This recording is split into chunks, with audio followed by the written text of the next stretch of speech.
Representative LaHood.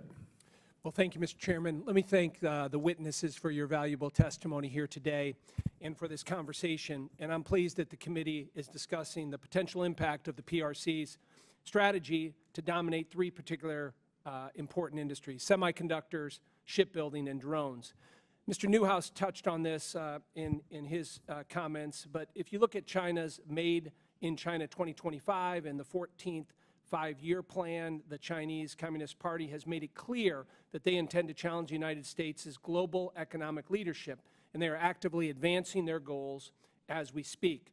President Xi has stated that he aims to achieve 70% self-sufficiency in high-tech industries by 2025 and market dominance by the 100th anniversary of the PRC in the year 2049. We know that the CCP is investing billions across strategic industrial sectors such as semiconductors, new and emerging technologies, and energy such as solar and EV batteries, all in an effort to gain dominant control over the global market. In fact, the Wall Street Journal recently reported that the PRC-based Semiconductor Manufacturing International Corporation is aggressively adopting homegrown semiconductor production equipment into its product line, part of a broader campaign to eradicate American technology in the PRC. They dub this, quote, delete A, unquote. That article that I'm referencing was dated June 3rd, 2024 in the Wall Street Journal, titled, "The Goal of China's Chip Giant, semicolon, cut out the U.S. China's domestic chip industry strives for self-sufficiency." Mr. Chairman, I would ask to submit for the record this article from the Wall Street Journal. Thank you.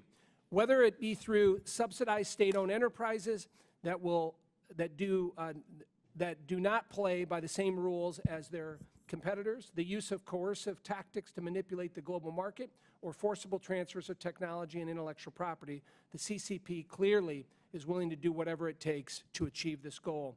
Dr. Miller, in your written testimony, you draw a comparison between China's increased subsidy campaign for semiconductors and their efforts to dominate the solar panel and EV battery markets. You note that such control over a given market can create a strategic advantage that may be exploited by the PRC down the line. Consequentially, this committee has heard from a number of companies that rely heavily on Chinese-manufactured EV batteries and solar panels, making it difficult to de-risk their supply chains out of China.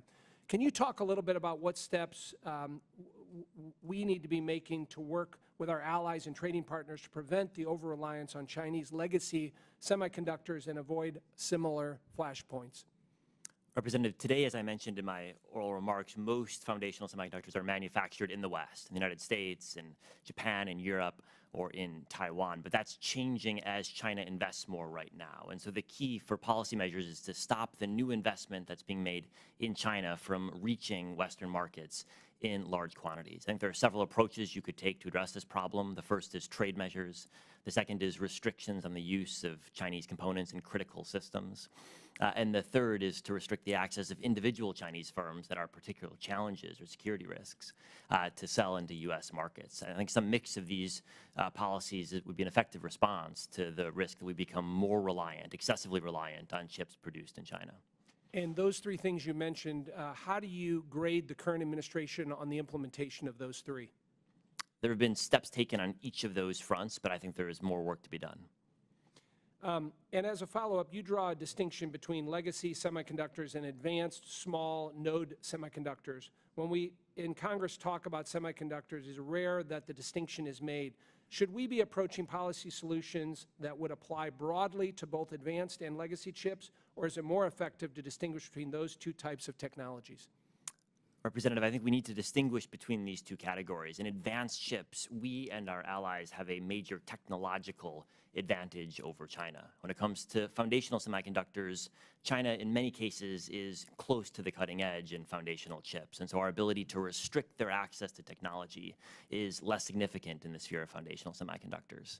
Moreover, the use of Chinese foundational semiconductors is already present in U.S. manufacturing supply chains. And so we need to be careful when we take restrictive measures not to do so too rapidly in a way that would enable or make it difficult for U.S. firms to continue their existing manufacturing operations. So that's why I think for any measure we take, we should phase it in over time to give U.S. manufacturers time to adjust to any potential supply chain issues. Thank you. I yield back, Mr. Chair. Representative Brown.